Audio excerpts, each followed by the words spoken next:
So we've all had to adapt to a new world once lockdown began. So what was it like for partners, charity leaders, business? How do they cope? What do they do? And more importantly, what do they learn? So my name is Stephen George. I'm a fundraising and leadership coach, guide and trainer. I work with non-profit leaders and teams to help them discover better ways to be better leaders, raise more money, make a bigger impact. So in this mini series of videos, I get to talk with leaders across the non-profit world about their lockdown lessons. And in this particular video, it's a great pleasure to talk to a long-term friend of mine, Scott Gray, who's head of payments at the Access Group, probably best known for heading up Rapidata, the group's charity payment specialist. And of course, they support hundreds of charities in the UK and beyond in their regular giving. Scott has over 20 years experience in optimizing regular giving for the non-profit sector. He's a recognized influencer in the fundraising community. He's also chairs the Institute of Fundraising's Suppliers Forum. We talk lockdown lessons, regular giving, office and home working, and the balance between learning, getting things up and running and back to work, and of course, what's next. So this series is brought to you with the help of Turner PR. They're a team of communication specialists.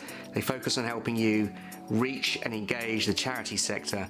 They provide bespoke PR strategies, content solutions, strategic partnerships, and of course they work with you to raise your voice and your profile, and they're fantastic. So thank you for supporting this. So great conversation this. Step back, enjoy the conversation. Sir, good to see you. Still alive, I see. Yes, hanging in there. Hanging in there. I noticed your lockdown space looks like you've been so much in lockdown, you've decided to tunnel your way out. Yeah, well, one of those things, isn't it? You sort of hit lockdown, and I was working from the lounge, and that just wasn't working. So I've come up into my loft. So yeah, it looks like it's probably a scene from Harry Potter, where I've been stuck up here and the door's closed and I'm not allowed out. Yeah, you look like you've been allowed out for 7 days at least. Well, I was allowed out to have my hair cut finally. Oh no, I wouldn't have known. No.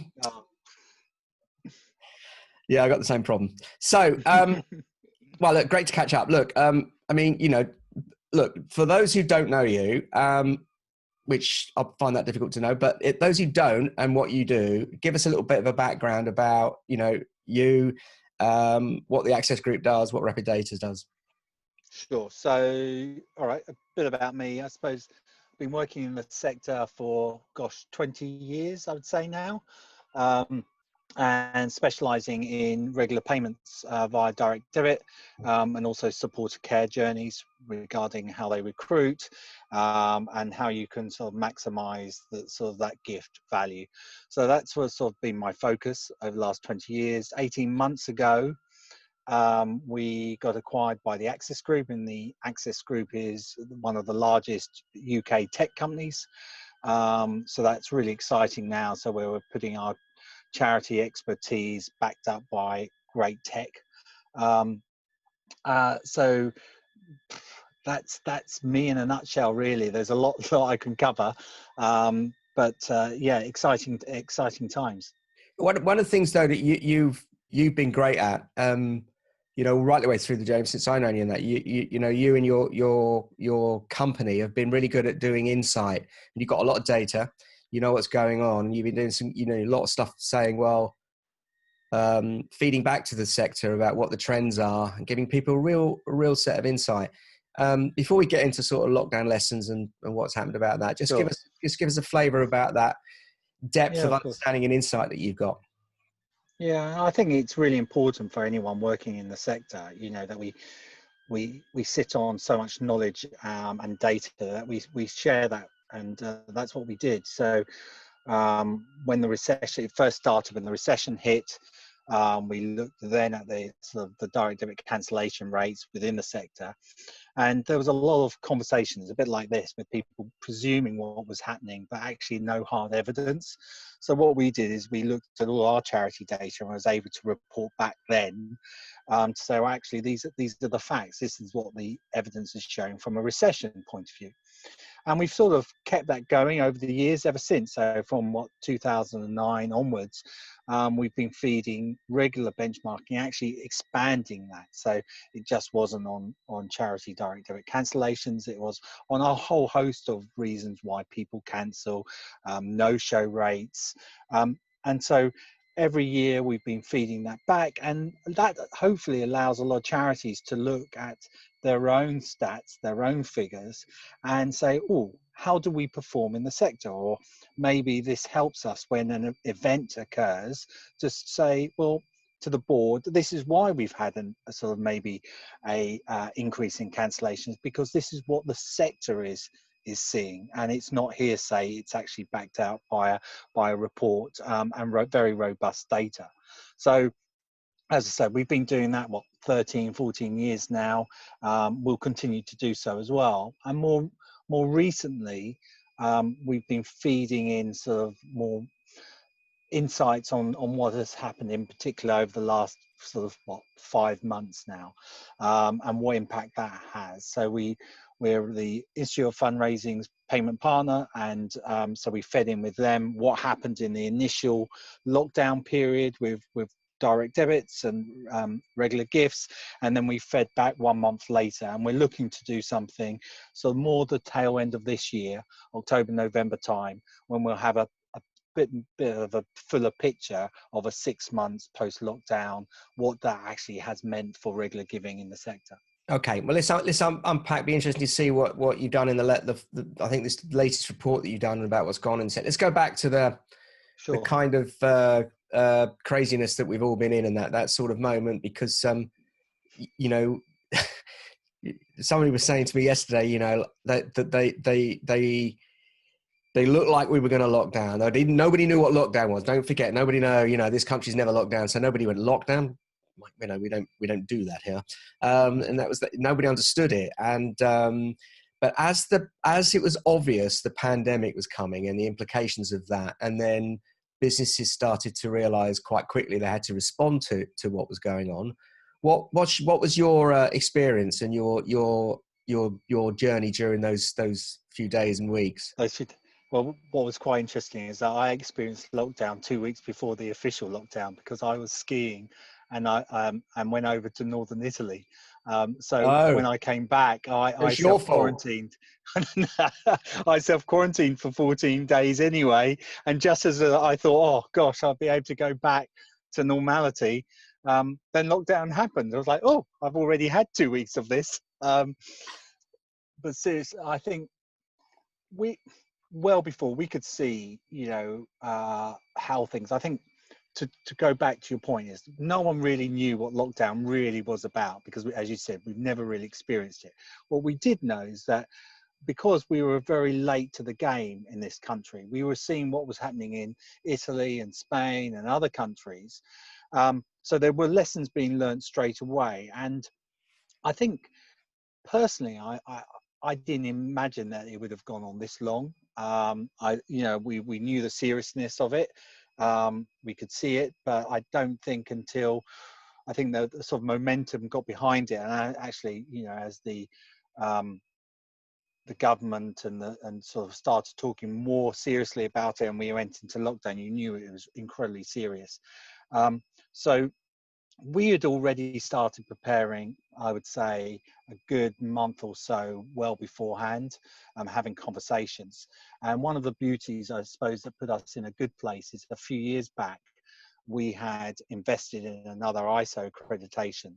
I won't bore you with which one it is, but it's business continuity. And what that enabled us to do is 3 years ago, I wanted to make sure that as a payment partner to the sector, that people were talking about disaster recovery plans. I wanted to expand that out to say, regardless of what happens, we need to ensure continuity of service to all of the charities that we represent. And actually, that I think we were a bit ahead of the game there, because that questioned us, and it wasn't about so much, all right, we've got great systems and backups, etc. But it was also about staffing. And I think, outside of the pandemic, we were looking at all of the terrorist attacks and what would happen if the office in Crawley got cordoned off, and that meant none of the staff could go into the office for a week. We never imagined that it would be 5 months. So some of the plans we had put in place were already there. And so I think we were in a good place regarding how to plan and invoke a business continuity plan. A lot of those policies and procedures were in place. Needless to say that it's not until it happens Yeah. fully, even though we've done tests, that you suddenly realize that having all your staff working from home, which is incredibly unusual, and probably has never happened for this amount of time, that there are things that you learn, and there are things that you come across that you have to work out and fix. But I think our preparation was as good as we probably could have got it. But of course, as soon as it happens, there's a few things along the way that you come across, and you've got to sort and fix fairly quickly. It's always interesting when you look at risk registers on companies, and there's some people go, what would happen if an asteroid lands or something, and people go, we're not planning for that. But nobody, you can be pretty confident that nobody had what would happen if there was a pandemic, which is actually the number one risk actually on the UK's governmental risk register. Quite astonishing, really. And Wow. and we I don't think businesses really got their head around. I think the interesting thing you said there is about continuity. Is it doesn't matter planning for what might happen, whatever the cause is. Whatever happens, can your business operate? And what people have had to do really quickly is get people operating from home and in a really fast way. What was that like? How were you able to take those processes, experience, knowledge, and suddenly not be in the office and everybody is at home making that still work and function? God, I suppose there's huge layers to that I bet. question. So I'd say, first off, as we were preparing for it, we had communicated to the team that this may happen. So they're all well prepared. We had already done testing, so people could work at home and payments could work, and we could ensure clients charities didn't actually see any difference, whether someone's sitting in their loft like I am or working in the office. We wanted to ensure that everything was tested, so we didn't have any problems come if back then, if lockdown did occur. And of course it did. And some of the whilst the payment side of things of processing actually worked incredibly well, but that's because we had been testing that for quite some time. This is not something we tested in the last few months of this year. It was being tested over years. So a couple of things I would say from a staff point of view, having them all work from home, they're all prepared. Downside is we found that we just didn't have enough laptops. So certain staff just didn't have the tools to work. So could they go in the office? And at that time, Access Group made it very clear that all the offices were, once they were closed, they were closed. So you couldn't just go in and say, well, I'm going to pop in and get my desktop and move it home. The office is closed. So we then had to work as a company to then go, right, who are these people that need laptops to make sure that they can work from home? And it was a very, we're talking for a very small number. And to ensure that took a few weeks. Actually, it took about a month to get sorted because there was a huge demand for laptops. There was. So that was a bit of a tricky one. But to be honest with you, all the by core personnel, all I mean by that is people that need to ensure the services delivered to our customers, to our charities. All of those were already set up with printers, laptop screens, so we could ensure that continuity service. It was more the sort of the other aspects of office life, office duties that we hadn't envisaged that we would need laptops for a huge amount of time. So that was quite tricky. but apart from that, I think we adjust, and this is by luck, I would say more than anything else, that Access had just migrated to Microsoft Teams well before. And, can you imagine if this had happened 5 years ago even? Yeah. Technology's moved on in such a small, with Microsoft Teams, it's just, like you're using Zoom today. Technology is absolutely incredible today that we're able to communicate like this. We're able to have calls with colleagues, with group calls, with charities, suppliers, as if it's not the same as in the office. It's not replacing No. face to face, but it's as good as it can be. And sharing documents and chatting on live chats, absolutely amazing. So I think that um, was a godsend for Yeah. us, because we had those tools already in place. The team were already trained up on using it. It wasn't something new to them, that all of a sudden you're in lockdown, because we had all of those groupings and chats in place to enable that. I suppose the one thing we did ensure of, or I ensured of doing, is that, as a team, one thing you miss about being in the office is that you don't see anyone, and you could be different people have different sort of setups at home, don't they? So we set up and it still exists at 4:30 every day. We all dial up, and we have a chat. And sometimes it's, what have you done today, and might be work. Sometimes it's not about work. So I think we wanted to ensure that sort of chat around when you're making a coffee or a photocopier, which that makes me sound really old, but that sort of office, that sort of coming together, we still had that, and we still experience that. And actually, as I look wider outside of the Access divisions and all of the sort of the teams, they've all put that in place. It wasn't something that's unique to us, but we all kept that regular communication, because it's a vital part of ensuring the business works well, and also the welfare of the team is there as well, because you want to help in time of crisis, don't you? What do you think?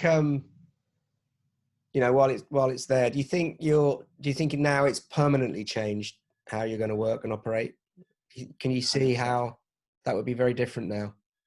Yeah, 100%. I was chatting to Howard Lake probably about 2 weeks ago, and we were talking specifically about payments, and I said to them, I said to him then, I think we've skipped a generation almost Yeah. on payments regarding cash, and the same I think is to be said regarding how we work going forward. This probably was inevitable, but it might not have happened for 10 years. But what we've done now is um, we've proved to ourselves that we can all work from home. We can all be incredibly efficient at home. It doesn't work for everyone, for sure. We need to recognize that. I think offices definitely still have their place. I think they may change. The size of offices may change. How we use offices may change. But I think there's also the trust side. If I look at myself over the years, if the team said, "Oh, we all want to work from home," I would have been very anti that, and so I said, "Well, hang on a minute. No, not only do we have an office, but actually I want to see you. I want to have you all in the office." And maybe, that may have been right back then, but now I think there's a trust element that you can, you set objectives. You said, right, you need to do this, and you're not confined to working 9 to 5 anymore. If you want to start at 8 a.m. And you need a couple of hours for lunch, for maybe looking after a child or something else, then you can do that, as long as you're achieving what your job objectives are. So I think it's changed 100%, and I don't think that will go back either. I think offices still 100% have their place. There's loads of things that we all miss about the offices, but will we work from home more? Yes. Yeah. I And saw that, a poll this morning, piece of work done some of the legacy fundraisers around, and there was a lot on it, and there was a question around about whether you'll go back in. I think 44% said they'll just be doing I think 40% something or other said that they'd be doing just some kind of just home working now, and the other said a mixture of. But almost no one said, you know, just everyone back in the office as was. It's just not there. I mean, it is interesting because some people, I think if you're naturally predisposed to it, you know, I've been doing this. I've been working at home, God, 100 years. In fact, in the last pandemic, I think I was. Feels like the last pandemic I was on lockdown, 1980. No, I'm joking. But I was actually a long time. I was in I've been working at home, but I've noted, and there are people who I think can be persuaded when they have the experience of it, can get it. There's a group of people who I think they just don't like it at all. Somebody was telling me this week, they noticed that there's also a bit of an age split as well. A lot of the younger people want to go back to an office. Yeah, I can understand that. That's but part of the Totally. joy, isn't it, of Part of the joy of working, yeah. and having a pint with your colleagues after work. Yeah. So there's a big Completely social. You see that. meet a lot of friends in. Well, look, this is how we met through work and stuff. So, you've. I think that's why I think the offices aren't dead. I think they just No. evolve and will change. And it might be that, you know, a lot more, whether hot desks is a thing, whether you can still do that, probably not at the moment, but later on, hopefully they will be. And I think it just changes the nature of an office. And you just think, I was thinking about sort of what also the impact that has on, you know, I've never worked from home. There you go. So up to this lockdown, I never worked from home. You know, from Brighton to Crawley takes what, 40, 50 minutes, depending on the traffic. I was very happy going to the office. I still am, actually. But one thing I say is I don't need, so maybe 1 or 2 days I could work from my loft, and be just as productive. I still want to go to the office. I still want to see people face to face. But actually, I think that flexibility of work and life balance is an important one, even more, and more so.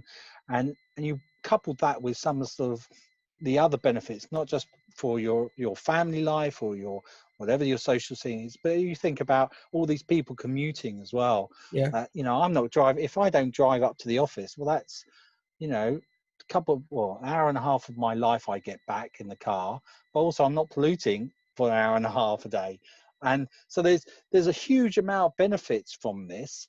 I'm sure there's a load of negatives, but there's a lot of benefits to be had from the situation once we come out of it. I think it's one of the big paradigm shifts that's likely to happen now in the way that we work for people. I think, and part of the issue is those people who've not experienced any kind of flexibility of working from home, who in a way often were the ones who were making the rules around how other people worked. That's kind of gone now because they've all had to experience it. So whatever we end up with will be very, very interesting. Tell us a bit about, so you got yourself established and you were up and running. You've done some great stuff prior to this so that you knew that you were, in the event of anything going wrong, you'd be able to keep going. Few hiccups on the way, but generally moved the business to a home-based operation and carried on. But you've also done this report during this period, and you've got an insight and observation on what the fundraising market is doing, what charities are doing. Just give us an insight and a flavor into what that looks like and what you've been seeing. Sure. So straight away, we you know, because we wanted to report back the impact that this was having on direct debits in the sector. So within 2 weeks after lockdown, we reported back that we had seen a jump in cancellations, and we had seen a significant drop in the level of new supporters being signed up. And that probably came as no surprise to any of the fundraisers that were looking at it. And we said it was very early days. What was encouraging is that when we reported 6 weeks later, when we had a full month's data, is actually cancellation rates went straight back down to normal.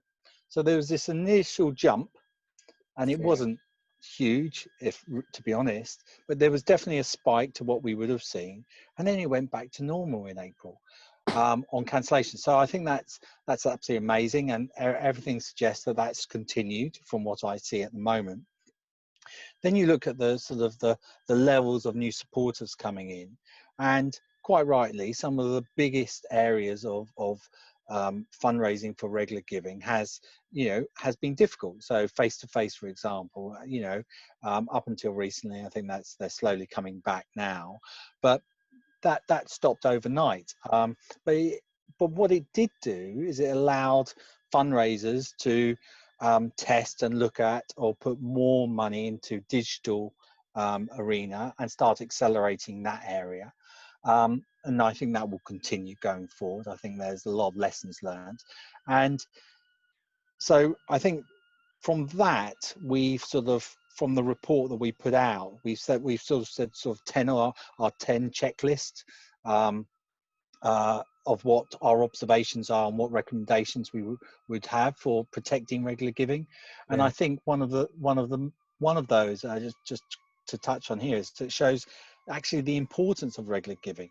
And sometimes it sort of gets done, and there are a number of charities that love it and see the benefit of it, and then there's obviously a number of charities that may not have got that buy-in for that particular method of fundraising. I think this strengthens that. I think that they've got hopefully through not just our report but others, they can actually say, well, regular giving, it might only be £5-10 a month from your supporters, but actually in times of crisis it's a lifeblood for these charities, Yeah. because this money comes in, and even if you get a slight increase in cancellations, in financial terms it's relatively small. Even when we go back to recessions, which we're more than likely to have, it still is a great staple to kit every month, that you've got income coming in if events are cancelled, etc.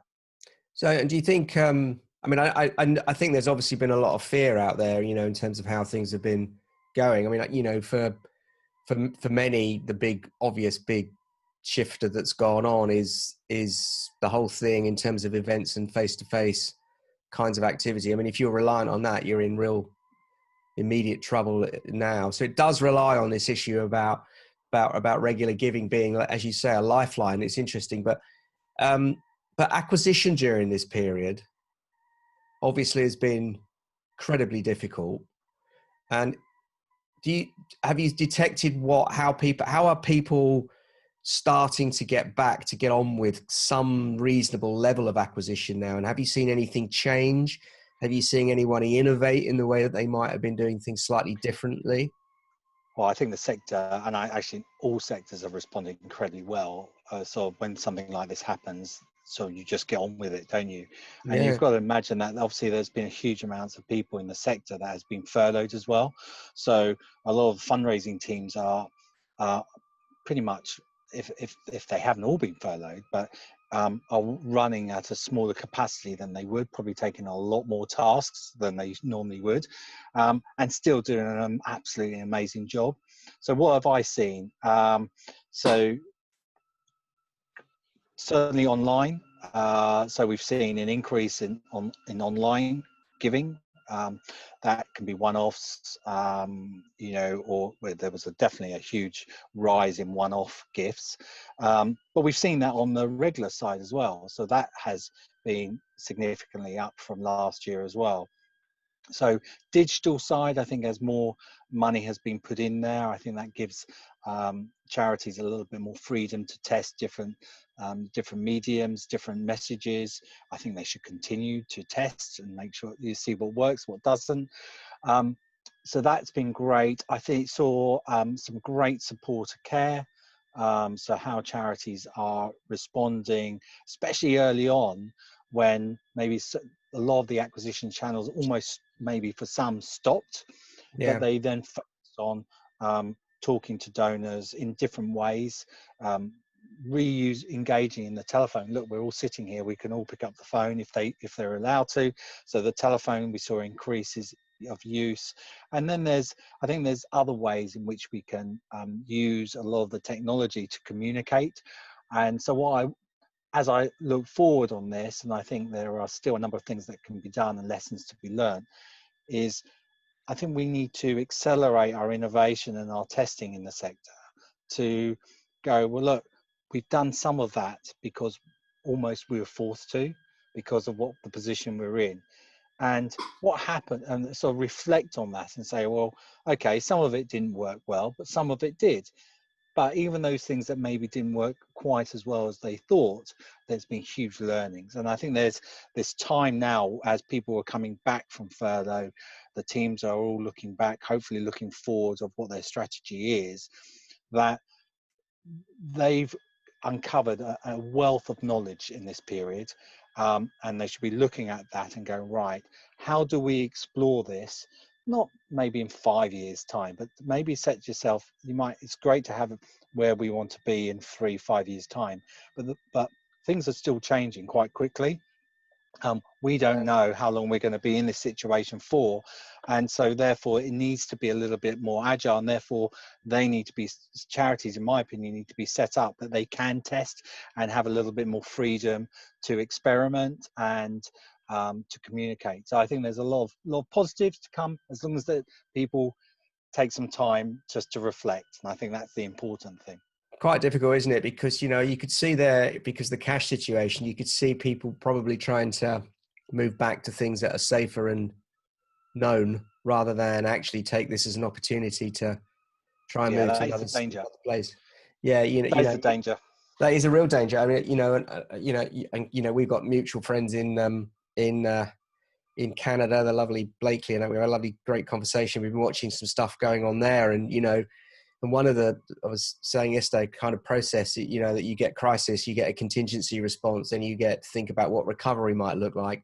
But if you add transformation on as a goal and try and think what transformation as an opportunity might be, gives you a really interesting perspective. So, and definitely digital has pulled through for a lot of people. I mean, if you weren't really doing digital in any kind of your mix, you kind of regret that more than anything now.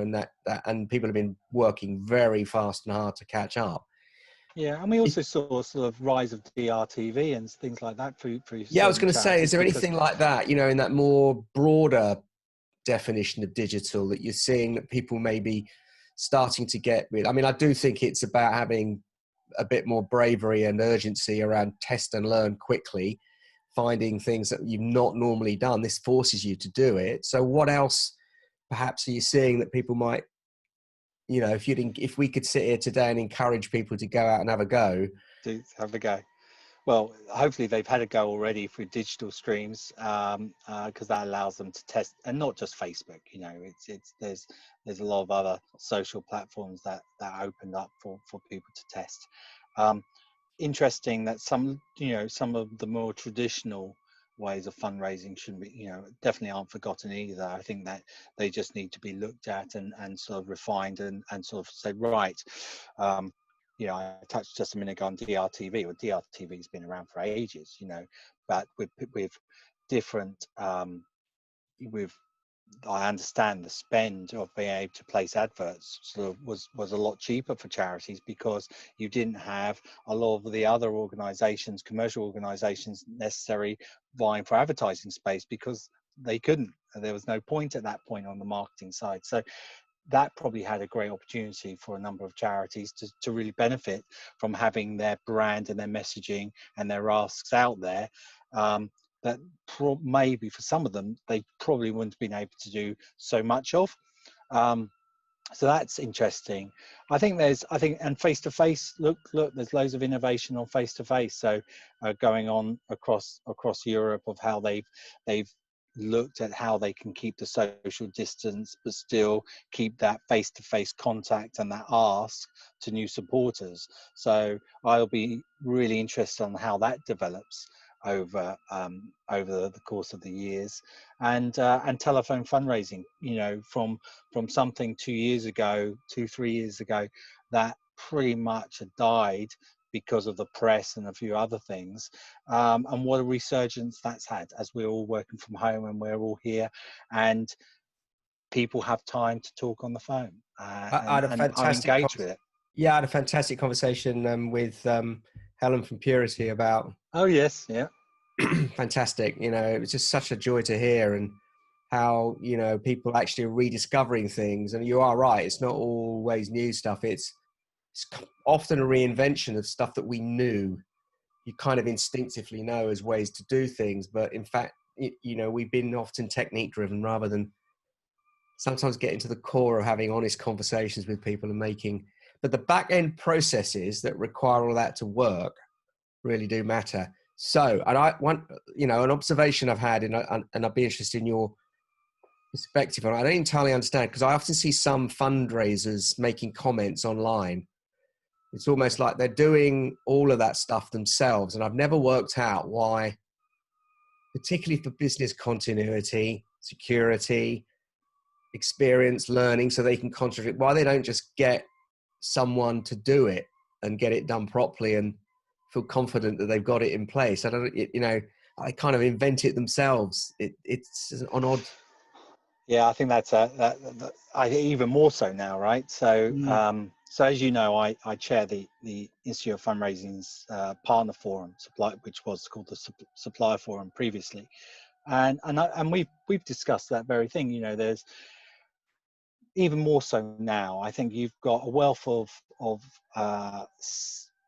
passionate people within the sector that work in commercial organizations, and there's no shame in that whatsoever, but they have a wealth of experience and they have a great toolkit to help charities hopefully thrive and do more within, especially at the moment. So absolutely, so you know, charities should be engaging with those partners, those suppliers, asking them. So you know, it might be that a if I take us, it might not be on the payment side, but it might be something else on the technology side. I might not personally know how to fix that problem. But what I might do is know someone that can, or can suggest a solution to that problem. And that, what that does is that frees up that fundraiser to go, well, actually, you know, I trust this organization, I trust this person I'm speaking to, and they can help me. And I would do exactly the same. So I would come to you, Steve, and say, right, Stephen, do you know someone that can help on, you know, Yeah. on whatever it might be? And you might go, well, no, that's definitely not for me, but I do know Yeah. someone in Canada like Blakely that can help you, whatever it might be. And that's how you use your network. And I think that that's a real strong, you know, we've got an amazing community within the charity sector, and I feel that can be that should be tapped into more. Yeah. There's a number of obviously people that do it very well, and long may that continue. But yeah, I'd like to see more of it, because there's no point reinventing the wheel. There's no point creating something that might be out there that allows you to go to market quickly, allows you to solve a problem quickly, rather than you spending a lot of your expertise as a fundraiser trying to work out. Let someone else who's done it. It kind of supports the notion as well. That's been really interesting theme that's emerged is process to get things done, decisions, and deciding on getting stuff done was, to be fair, tortuous BC, before Corona, you know, and in the middle of it, you kind of move fast. And I've had loads of anecdotal stories about people's liberation of their ability to get things done faster and fail quicker, but learn and then get themselves up and getting on with it. And I think if anything can come out of this, it will be that ability to do that and not, you know, truncate that kind of torture beforehand of getting decisions on things and then changes, just to get on with stuff fast and learn it. It'd be amazing if we could get to that place. And I love that, Steve. So you know, that fail fast. You know, Fail fast. I absolutely love. As I remember, there's a Will Smith video on YouTube, and if someone is listening, YouTube, Will Smith, fail fast. I presented in the Barbican a couple of years ago. I showed it. So, but I know, a minute and a half long, but he sums it up brilliantly of why charities should do it. He's obviously speaking to a general audience, but and I was. I'll find it and I'll put the link in. That'll be. It's awesome. It's absolutely Find awesome. it and put the link in, because if you know, if we can fail fast and lots more, you can get there faster rather than this 100%. overcooked thing that everyone is going through. It's really interesting kind of space. I mean, that you know, I'm a guy that stands up in front of people on face to face much more than I would, you know. But in the middle of all of this, I've taken workshops and innovation space, and it's all online. And you know, there's all the tech now, so it's all whiteboard, post-it notes, experience. for kind of sprints where people can invent fast. It's fascinating, and people are quite surprised how quickly, if you concentrate on something and you can be guided through it, you can get anywhere. What for you are your what are your kind of lockdown lessons out of this? What we're not out of it yet. I think we're in the middle of, we're not completely out of it yet, but we're through the big worst, hopefully the worst bit of it. What your lessons through from the business, personal, sector kind of perspective? Yeah. So the lesson is that, gosh, as a sector and as a race, we are incredibly resilient when things happen. So, and we adopt to those challenges. And one of the things I would take from that is, you can see what you can achieve in a small amount of time. So you mentioned about some of the innovations and fail fast. And I would say, actually, one of the lessons I've learned is, don't put up barriers. There are a lot of barriers, and you can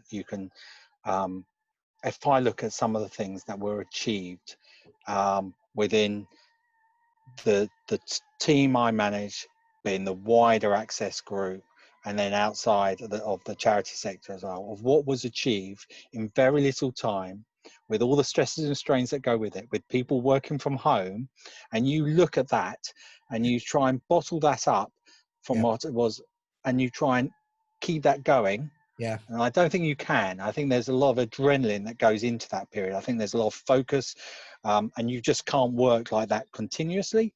But I think we should always keep looking at that and not forgetting that, because bottling up and keep throwing it in every 3 or 4 months, and I think we will see amazing things happen going forward. There'll be lots of changes. I love the phrase bottling, because that's exactly. There's a charity I do some work with, and they said, it's interesting you said, they said exactly the same thing. They know that they did this, so we did a session to bottle it, and what we did was we mapped the whole thing out and tried to capture the very essence. You're absolutely right. Adrenaline drives it, and necessity drives it. But can they capture the very points of change and deciding things, and how the process worked, and to capture it, bottle it, memorize it, and then turn it into an ongoing habit? Is that a kind of possible way of doing it? And that's a really important big learning out of this, and challenge for people if they can find a way through that. Absolutely. And I think communication is one of the big learnings as well. So I would say us as a team probably are communicating better, strangely, than we ever have done. And that, because we didn't have a 4:30 all hands chat every day. So even though they might be only 5 minutes long, or sometimes they're half an hour long, so I think we're a lot more engaged as a team. So I think communication is key. I think that should continue going on, making sure that you're very open and honest with what is going on, communicating some of the thoughts, like returning back to the office. There's a lot of worry about that and concerns, and I 100% understand that.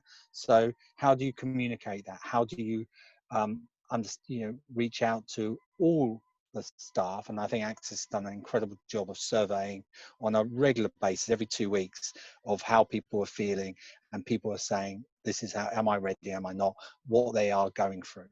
And I think that's a great thing, because that informs decision. And that shouldn't stop when we all go back to normal. Why would it? There's always something else that's going to happen, or some more input you're going to need from that team. And good, strong communication is key to that. And that's how businesses, smaller businesses should have that anyway. But as you expand out, or people are more satellite in working, then that needs to be always looked at and right up there on the top of the list. And from a personal point of view, enjoying seeing my family. I still look forward to going up to London at some point, and the office, and getting away from my loft. But I would say, this time I will reflect back with some fondness that I've managed to spend the quality time with my family. That, to be honest with you, there's no way I would have done 5 days a week with seeing my family as much as I have done. I would always be out and about. So, whilst sometimes it's a bit of a pain, and we all those in a similar position would share that, there are a lot of things I'll look back and actually go, well, actually that was pretty neat, and I should be thankful of that as well. Not thankful for the situation of why we're in No, it. but thankful for the You've got consequence you've of got that. you've You've got got to to look at take the a silver positive lining front. out of some of these things, and they are difficult, and for all of that. And I think people who recognise that and say that they're not saying that this is a welcome thing, but they're saying there is a consequence of this that has reconnected them with something that they might not have had the opportunity or chance to do. So For sure. there is going to be some good out of it. What's next for you guys then, and you personally, and the organisation, and give us a sense of direction for the next sort of weeks, months. Yeah, so we're actually finalising our sort of 5-year strategy. I talked about strategies before 5 years, but it's more of an agile approach to that. But there is a 5-year strategy being worked on all through this period. So where's that going? There's huge amounts more investment in technology, in how payment methods are changing. So reflecting on that. I think we were in a good place anyway, but I think we need to accelerate certain areas. So one of those areas that I've seen is that supplier, the sort of supporter choice. So that flexibility, I think we've learned a lot more over this period, and so we've fast tracked that. So we need to do more on that side of things to make sure supporters can do that, and more analytics, more benchmarking, more learnings, more sharing of what we're seeing with the sector. I think that will continue. We're not going to stop that. And as I said, October, November, I suspect more November time, we'll be doing our tracking report will come out. So sort of show those learnings of the period. So that's a focus without giving a lot of the top secret game away. But certainly for the sector, look out in November for our new report.